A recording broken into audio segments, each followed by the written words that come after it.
السلام علیکم۔ آج ہم اسلامی تاریخ کے ایک بہت ہی خاص واقعے پر بات کریں گے۔ ایک ایسا غزوہ جو اکثر جنگ احد کے بڑے واقعے کے آپ کہہ لیں سائے میں آ جاتا ہے، غزوہ حمراء الاسد۔ وعلیکم السلام۔ جی بالکل، اور آج ہماری کوشش یہی ہوگی کہ اس غزوے کو اس کی تفصیلات کو اس طرح سامنے لایا جائے کہ اس کی جو اہمیت ہے اور اس وقت کے جو حالات تھے وہ سب کو اچھی طرح سمجھ آ جائیں۔ ہاں، کیونکہ یہ جنگ احد کے فوراً بعد پیش آیا، ایک دن بعد ہی، اور جو مسلمان ابھی تازہ تازہ زخم کھائے ہوئے تھے۔ جی بالکل، اور بظاہر تو یہ ایک ایسی مہم تھی جس میں کوئی لڑائی نہیں ہوئی آمنے سامنے، لیکن اس کے جو اثرات تھے وہ بہت گہرے تھے۔ تو آج اسی کی تفصیل اور اس میں جو حکمت عملی تھی اس کو سمجھنے کی کوشش کرتے ہیں۔ ٹھیک ہے، تو شروع کرتے ہیں پس منظر سے۔ جنگ احد ہو چکی ہے، قریش مکہ کچھ نقصان اٹھا کر ایک طرح سے کہہ لیں جیت کا احساس لیے واپس جا رہے ہیں۔ جی، وہ مکہ کی طرف روانہ تو ہو گئے تھے، لیکن راستے میں الروحا نامی جگہ پر، جو مدینے سے کوئی 36 میل دور ہے، وہاں پہنچ کر ان کے سرداروں میں ایک بحث شروع ہو گئی۔ اچھا، کس قسم کی بحث؟ بحث یہ تھی کہ بھائی ہم کام ادھورا چھوڑ کر جا رہے ہیں۔ ٹھیک ہے، مسلمانوں کو نقصان پہنچایا، لیکن محمد صلی اللہ علیہ وسلم اور ان کے جو قریبی ساتھی ہیں جیسے ابو بکر رضی اللہ تعالیٰ عنہ، عمر رضی اللہ تعالیٰ عنہ، وہ تو ابھی زندہ ہیں۔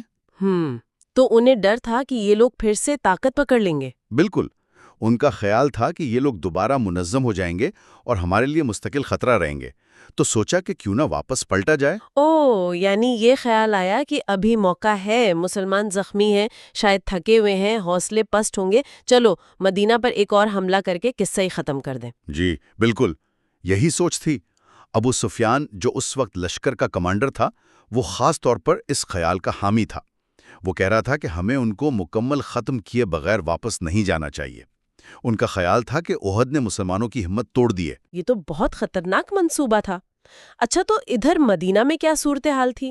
نبی کریم صلی اللہ علیہ وآلہ وسلم تک یہ بات پہنچی؟ جی، آپ صلی اللہ علیہ وآلہ وسلم تک یہ اطلاع پہنچ گئی کہ قریش کا لشکر واپس پلٹ کر حملہ کرنے کا سوچ رہا ہے۔ یہ احد کے اگلے ہی دن کی صبح تھی، اتوار 8 شوال 3 ہجری۔ حالات بہت بہت نازک تھے۔ ظاہر ہے جسمانی طور پر بھی اور نفسیاتی طور پر بھی مسلمان تھکے ہوئے ہوں گے، تو آپ صلی اللہ علیہ وآلہ وسلم نے کیا کیا اس موقع پر؟ آپ صلی اللہ علیہ وآلہ وسلم نے فوراً ایک بہت ہی آپ کہہ لیں غیر معمولی اور دلیرانہ فیصلہ کیا۔ آپ صلی اللہ علیہ وآلہ وسلم نے اعلان کیا کہ ہم قریش کے تعاقب میں نکلیں گے۔ تعاقب میں؟ اس حالت میں؟ جی ہاں، تاکہ دشمن کو یہ پیغام جائے کہ احد کے واقعات سے ہمارے حوصلے پست نہیں ہوئے۔ اور اس سے بھی زیادہ حیران کن بات یہ تھی کہ آپ صلی اللہ علیہ وآلہ وسلم نے حکم دیا کہ اس لشکر میں صرف وہی لوگ شامل ہوں گے جو پچھلے دن غزوہ احد میں لڑے تھے۔ صرف احد والے؟ لیکن وہ تو سب زخمی تھے، بعض روایتوں میں تو 70-80 زخموں کا ذکر آتا ہے۔ یہ کیسی حکمت عملی تھی؟ بظاہر تو یہ بہت خطرناک لگتا ہے، ٹھیک ہے نا، لیکن اس کے پیچھے گہری حکمت تھی۔ ایک تو یہ کہ ان مجاہدین کا جذبہ اور اطاعت کا امتحان بھی تھا۔ دوسرا، دشمن کو واضح پیغام دینا تھا کہ ہم زخموں کے باوجود تیار ہیں۔ اور شاید منافقین کو الگ کرنا بھی مقصود ہو؟ بالکل، وہ لوگ جو احد میں پیچھے رہ گئے تھے یا بھاگ گئے تھے وہ خود بخود الگ ہو گئے۔ یہ قیادت پر اعتماد اور ڈسپلن کی بھی علامت تھی۔ تو صحابہ کا رد عمل کیا تھا؟ ان زخمی مجاہدین نے کیسے لیا اس حکم کو؟ کمال کا رد عمل تھا۔ تاریخ بتاتی ہے کہ جیسے ہی حکم سنا، سب صحابہ اپنے گہرے زخموں کے باوجود فوراً تیار ہو گئے، پٹیاں باندھیں، ہتھیار اٹھائے اور نکلنے کے لیے تیار۔ ایک روایت ہے کہ بنو سلمہ قبیلے کے 40 لوگ زخمی تھے، کوئی ایک بھی پیچھے نہیں رہا۔ سبحان اللہ، یہ تو اطاعت کی انتہا ہے۔ اچھا، اسی موقع پر حضرت جابر بن عبداللہ رضی اللہ عنہ کا بھی واقعہ آتا ہے۔ وہ تو احد میں نہیں تھے۔ جی، حضرت جابر رضی اللہ تعالیٰ عنہ، ان کے والد حضرت عبداللہ رضی اللہ تعالیٰ عنہ احد میں شہید ہوئے تھے، اور والد نے انہیں احد پر جانے سے روکا تھا کیونکہ ان کی 7 بیٹیاں تھیں، حضرت جابر کی بہنیں، ان کی دیکھ بھال کے لیے انہیں مدینہ میں چھوڑا تھا۔ تو پھر حمراء الاسد میں کیسے شامل ہوئے؟ جب یہ اعلان ہوا تو حضرت جابر حاضر ہوئے اور عرض کیا کہ یا رسول اللہ، میں احد میں تو والد کی وجہ سے نہ جا سکا، لیکن اب میں اس مہم میں ضرور جانا چاہتا ہوں۔ شدید خواہش تھی ان کی۔ تو آپ صلی اللہ علیہ وسلم نے اجازت دے دی؟ جی، ان کے جذبے کو دیکھتے ہوئے آپ صلی اللہ علیہ وآلہ وسلم نے انہیں خاص اجازت دے دی۔ ان کے علاوہ باقی سارا لشکر تقریباً 630 لوگ وہی تھے جو احد میں شریک تھے، اور یہ لشکر پیر کی صبح مدینہ سے نکلا۔ کہاں تک گئے یہ اور وہاں کیا کیا؟ یہ لشکر مدینہ سے کوئی 8 میل دور حمراء الاسد نامی جگہ پر پہنچا۔ یہ مکہ والے راستے پر ہی تھی۔ وہاں پڑاؤ ڈالا، اور وہاں پہنچ کر آپ صلی اللہ علیہ وآلہ وسلم نے ایک اور کام کیا۔ رات کو حکم دیا کہ بہت ساری آگ جلائی جائے الگ الگ جگہوں پر، اچھا، کیوں؟ تاکہ دور سے دیکھنے والوں کو لگے کہ مسلمانوں کا لشکر بہت بڑا ہے۔ ایک روایت میں تو 500 مشلوں کا ذکر ہے۔ یہ ایک طرح کی نفسیاتی جنگ تھی۔ زبردست، دشمن پر دباؤ ڈالنے کے لیے۔ اچھا، اسی دوران وہ معبد خزائی والا واقعہ بھی ہوا ہے نا؟ جی ہاں، بہت اہم واقعہ۔ قبیلہ بنو خزایا جو تھا وہ مکہ کے قریب تھا اور بظاہر تو نیوٹرل تھا، لیکن اندر سے ان کی ہمدردیاں مسلمانوں کے ساتھ تھی۔ اسی قبیلے کا ایک سردار تھا معبد بن ابی معبد الخزاعی، وہ ابھی مشرک تھا۔ تو وہ مسلمان ہو گیا؟ جی، وہ حمراء اسد میں حضور صلی اللہ علیہ وسلم کے پاس آیا، کچھ بات چیت ہوئی اور اس نے اسلام قبول کر لیا۔ اور اس کا فائدہ کیا ہوا فوراً؟ فائدہ بہت بڑا ہوا۔ مسلمان ہونے کے بعد معبد نے اجازت لی اور مکہ کی طرف چلا۔ راستے میں الروحا میں اس کی ملاقات ابو سفیان کے لشکر سے ہو گئی۔ وہ لوگ اب بھی وہیں تھے اور مدینہ پر حملے کی باتیں کر رہے تھے۔ اچھا، تو ابو سفیان نے اس سے پوچھا ہوگا کہ پیچھے کیا حالات ہیں؟ جی بالکل، ابو سفیان نے پوچھا کہ کیا خبر ہے۔ اب معبد تو دل سے مسلمان ہو چکا تھا۔ اس نے کمال کی بات کی۔ اس نے صورتحال کو بہت بڑا چڑھا کر پیش کیا۔ کیا کہا اس نے؟ اس نے کہا، ارے میں پیچھے محمد اور ان کے ساتھیوں کو چھوڑ کر آ رہا ہوں۔ وہ تم لوگوں پر اتنے غصے میں ہے، اتنے جوش میں ہے کہ میں نے پہلے کبھی نہیں دیکھا۔ اتنا بڑا لشکر جمع کر لیا انہوں نے کہ پہلے کبھی نہیں تھا، اور اس بار وہ لوگ بھی شامل ہیں جو پچھلی جنگ میں نہیں تھے۔ وہ سب بدلہ لینے کے لیے بے چین ہیں۔ یعنی بالکل الٹ بات بتا دی جو قریش سوچ رہے تھے۔ وہ تو سمجھ رہے تھے کہ مسلمان کمزور ہیں۔ جی، اور قریش جو پہلے ہی احد میں اپنے نقصان کی وجہ سے تھوڑے متزلزل تھے، ان کے دلوں میں خوف بیٹھ گیا۔ یہ سن کر تو وہ بری طرح گھبرا گئے۔ ابو سفیان کا کیا رد عمل تھا؟ وہ ایک دم بھوکھلا گیا۔ پوچھا، کیا مطلب ہے تمہارا؟ معبد نے کہا، خدا کی قسم، میرا تو مشورہ یہی ہے کہ تم لوگ یہاں سے نکلو اس سے پہلے کہ ان کے لشکر کے اگلے دستے یہاں پہنچ جائیں۔ میں نے ایسا لشکر دیکھا ہے کہ ان کا مقابلہ ناممکن ہے۔ تو کیا ابو سفیان فوراً مان گیا؟ پہلے تو اس نے تھوڑا تکبر دکھایا کہ نہیں، ہم نے تو پکا ارادہ کر لیا ہے حملے کا، لیکن اس کے جو دوسرے سردار تھے جیسے صفوان بن امیہ، وہ پہلے ہی واپسی کے حق میں تھے۔ معبد کی باتوں نے ان کو اور پکا کر دیا۔ اور معبد نے کچھ شعر وغیرہ بھی پڑھے تھے شاید؟ جی، وہ شاعر بھی تھا۔ اس نے کچھ ایسے شعر پڑھے جن میں مسلمانوں کے غصے، تیاری اور انتقام کے جذبے کا نقشہ کھینچا۔ ان اشعار نے جلتی پر تیل کا کام کیا۔ قریش پر خوف طاری ہو گیا۔ آخر کار ابو سفیان نے مدینہ پر حملے کا ارادہ چھوڑ دیا اور مکہ واپسی کا فیصلہ کر لیا۔ کمال ہے، مطلب بغیر لڑائی کے ہی دشمن کا منصوبہ ناکام بنا دیا۔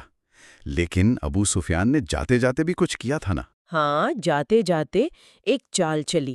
راستے میں اسے عبد القیس قبیلے کا ایک قافلہ ملا جو غلہ لے کر مدینہ جا رہا تھا۔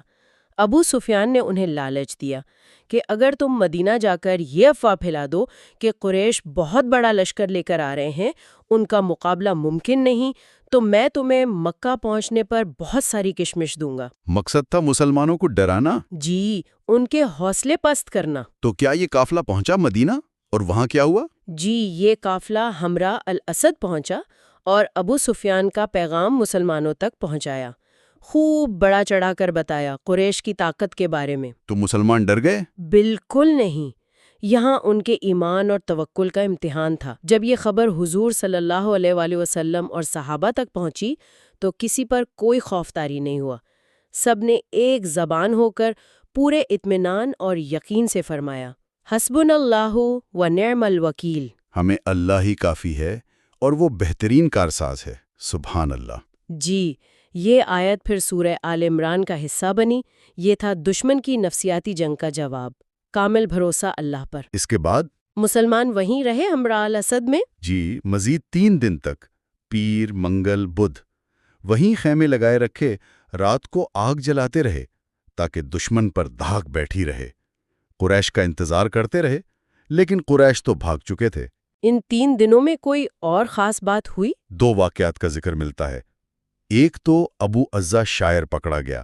یہ بدر میں بھی قید ہوا تھا اور معافی مانگ کر وعدہ کر کے چھوٹا تھا کہ دوبارہ مسلمانوں کے خلاف نہیں لڑے گا، لیکن احد میں پھر آ گیا اور شاعری سے لوگوں کو بھڑکاتا رہا۔ تو اس کا کیا بنا؟ اس نے پھر معافی مانگی، لیکن آپ صلی اللہ علیہ وسلم نے فرمایا کہ مومن ایک سوراخ سے 2 بار نہیں ڈسا جاتا، اور اسے اس کی وعدہ خلافی کی سزا میں قتل کر دیا گیا۔ اور دوسرا واقعہ؟ ایک قریشی جاسوس تھا، معاویہ بن مغیرہ۔ وہ احد کے بعد مدینہ میں چھپ گیا تھا، پکڑا گیا۔ حضرت عثمان کا رشتہ دار تھا، ان کی سفارش پر اسے 3 دن کی مہلت ملی کہ مدینہ سے نکل جائے ورنہ مارا جائے گا۔ تو وہ چلا گیا؟ صلی اللہ علیہ وسلم نے صحابہ کو بھیجا اور اسے ڈھونڈ کر قتل کر دیا گیا۔ اس سے پتہ چلتا ہے کہ ڈسپلن اور دشمن کی چالوں سے ہوشیاری کتنی ضروری تھی۔ ٹھیک، تو جمعرات کو جب اطمینان ہو گیا کہ قریش نہیں آ رہے، لشکر واپس مدینہ آ گیا۔ اب اصل سوال اس سارے غزوے کا، جس میں لڑائی نہیں ہوئی، نتیجہ کیا نکلا؟ اس کی اہمیت کیا ہے؟ نتائج بہت اہم تھے۔ سب سے بڑا نتیجہ تو یہ کہ قریش اور آس پاس کے قبیلوں پر مسلمانوں کی دھاک، ان کی فوجی بڑھتری، وہ دوبارہ قائم ہو گئی۔ احد سے جو تاثر بنا تھا نا کہ مسلمان کمزور ہو گئے ہیں، وہ ختم ہو گیا۔ مطلب دشمن کو پیغام مل گیا کہ یہ زخمی ہو کر بھی لڑنے کو تیار ہیں، بلکہ تعاقب کرنے کو بھی تیار ہیں۔ بالکل، انہیں سمجھ آ گئی کہ مدینہ پر حملہ اب آسان نہیں رہا۔ اس سے قریش کے فوری منصوبے تو بالکل ختم ہو گئے اور مسلمانوں کو ایک طرح سے سانس لینے کا موقع مل گیا۔ اور اس موقع کا، اس مہلت کا کیا فائدہ ہوا؟ بہت فائدہ ہوا۔ مسلمانوں نے اپنی صفیں دوبارہ منظم کیں، احد کے نقصانات کو پورا کیا، شہداء کے گھر والوں کا خیال رکھا، مدینہ کے اندرونی معاملات ٹھیک کیے، اور سب سے بڑھ کر اسلام کی دعوت دوسرے قبیلوں تک پہنچانے اور ان سے تعلقات بنانے کا وقت ملا۔ تو ہم یہ کہہ سکتے ہیں کہ غزوہ حمرہ الاسد، بھلے اس میں تلوار نہ چلی ہو، لیکن یہ ایک مکمل کامیاب فوجی اور سیاسی اور نفسیاتی حکمت عملی تھی۔ یقیناً یہ ہمت، قیادت کی سمجھداری اور پیروکاروں کی آپ کہیں غیر متزلزل اطاعت کی ایک زبردست مثال ہے۔ یہ بتاتا ہے کہ مشکل حالات میں بھی، شکست کے فوراً بعد بھی کیسے صورتحال کو بدلا جا سکتا ہے۔ اللہ پر توکل اور صحیح حکمت عملی۔ جی، ان دونوں چیزوں نے مل کر دشمن پر نفسیاتی برتری قائم کی اور ان کے منصوبے ناکام بنا دیے۔ حمرہ الاسد نے یہ دکھایا کہ جنگیں صرف میدان میں نہیں لڑی جاتی، دلوں اور دماغوں میں بھی لڑی جاتی ہیں۔ تو یہ تھی غزوہ حمراء الاسد کی کہانی، اسلامی تاریخ کا ایک منفرد واقعہ جہاں لڑائی نہیں ہوئی، لیکن مسلمانوں کے عزم اور حوصلے نے دشمن کو پیچھے ہٹنے پر مجبور کر دیا۔ ہم نے کوشش کی کہ اس کے سارے پہلو واضح ہو جائیں۔ بالکل، اور اس میں جو سوچنے والی بات ہے نا، وہ یہ ہے کہ قیادت نے کیسے ایک انتہائی نازک وقت میں ایک بڑا دلیرانہ قدم اٹھایا، اور پیروکاروں نے شدید زخمی حالت میں بھی کیسے لبیک کہا۔ یہ جو تعلق تھا، یہ اعتماد، یہ توکل، اسی نے ایک بظاہر ناممکن نظر آنے والی صورتحال کو فتح میں بدل دیا۔ یہ صرف تاریخ کا ایک واقعہ نہیں، بلکہ ہر دور کے لیے اس میں سبق ہے۔ جی ہاں، کہ مشکل حالات میں صحیح رویہ اور حکمت عملی کیا ہونی چاہیے۔ ہم امید کرتے ہیں کہ یہ گفتگو سب سننے والوں کے لیے معلوماتی رہی ہوگی اور حمراء الاسد کی اہمیت واضح ہوئی ہوگی۔